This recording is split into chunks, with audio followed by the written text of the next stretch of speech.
গান্ধী জয়ন্তীৰ দিনাই উত্তপ্ত হালবাৰী। এফালে বিপিএফৰ অনশন,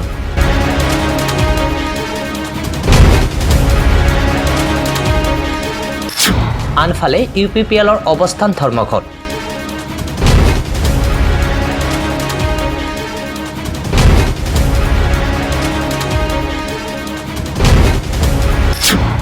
বিটিচিত নিৰ্বাচন অনুষ্ঠিত কৰাৰ দাবীত হালবাৰীত বিপিএফৰ অনশন।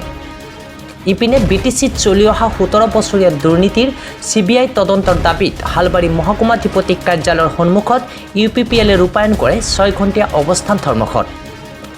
কাৰ্যসূচীত মহাত্মা গান্ধী গ্ৰামীণ ৰোজগাৰ গেৰাণ্টি অধিনিয়ম 2005 চমুকৈ MGNৰেগা আঁচনিত ব্যাপক অনিয়ম হোৱাৰ অভিযোগ তুলি CBI তদন্ত বিচাৰি প্ৰধানমন্ত্ৰী, ৰাজ্যপাল আৰু মুখ্যমন্ত্ৰীলৈ স্মাৰক পত্ৰ প্ৰদান কৰে ইউপিপিএলে।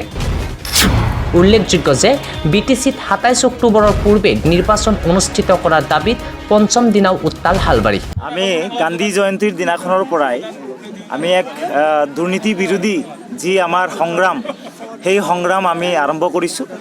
আৰু বিগত সময়ছোৱাত আমি সকলোৱে জানো যে আমাৰ দেশৰ যিগৰাকী মনীষী, আমাৰ জাতিৰ পিতা মহাত্মা গান্ধী, তেখেতৰ এই জন্ম তাৰিখৰ পৰাই আমি যি আন্দোলনৰ কাৰ্যসূচী ল'ব লগা হৈছে, ইয়াৰ মূল কাৰণটো হৈছে যে তেখেতৰ নামেৰে নামাকৰণ কৰি পেলাই MGNৰেগা যি আঁচনি আছিলে, সেই আঁচনিৰ সীমাহীন দুৰ্নীতি হৈছে।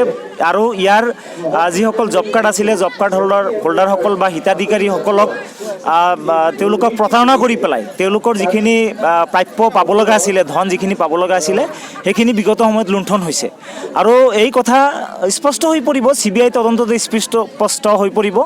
আমি আজি এই প্ৰতিবাদী কাৰ্যসূচীৰ জৰিয়তে CBI তদন্তৰ দাবী কৰিছোঁ। প্ৰমোদ বড়োৰ নৈতিক অধিকাৰ নাই BPF ৰাজনৈতিক দলে দুৰ্নীতি কৰা বুলি অভিযোগ আনাৰ কাৰণে। তেওঁ নিজৰ গাত চিকুটি মাৰি চাওক।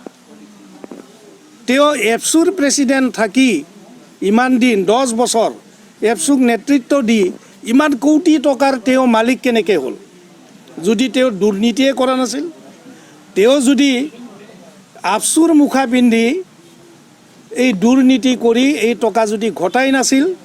মূলতঃ বিটিচি নিৰ্বাচনক লৈ ক্ৰমাৎ বৃদ্ধি পাই আহিছে ৰাজনৈতিক যুঁজ। গোবৰ্ধনাৰ পৰা ইমদাদুল ইছলাম, সংবাদ প্ৰহৰী।